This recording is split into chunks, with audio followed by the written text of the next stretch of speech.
పిన్ని తమ్ముడేడి? ఈరోజు స్కూల్ లేదు కదా, బయట ఎక్కడ ఉంటాడు చూడు. నువ్వేంటి పిన్ని అంత కంగారుగా ఏం చేస్తున్నావు? ఉన్నాడు కదా మీ తమ్ముడు, రోజు రోజుకి దొంగనా కొడుకు అయిపోతున్నాడు. వాడేం చేశాడు పిన్ని? ఇంట్లో చిల్లర డబ్బులు ఎక్కడ పెట్టినా తీసేస్తున్నాడు. వాడికి ఎలా కనిపించేస్తున్నాయి ఏంటో. 1వ క్లాస్ చదివే పిల్లాడికి డబ్బులతో అంత అవసరం ఏముంటది?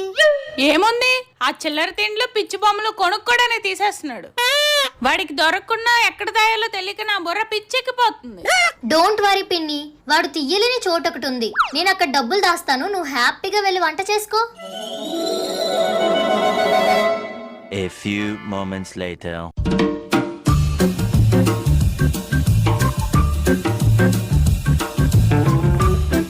వాడికి డబ్బులు ఎక్కడా కనిపించలేనట్టున్నాయి. ఎక్కడ దాచావు? వాడి బుక్స్ లోనే పెట్టాను పిన్ని. వాడి బుక్స్ అయితే సచ్చినా తీయడు కదా, అందుకే అక్కడే పెట్టాను. No, no, no.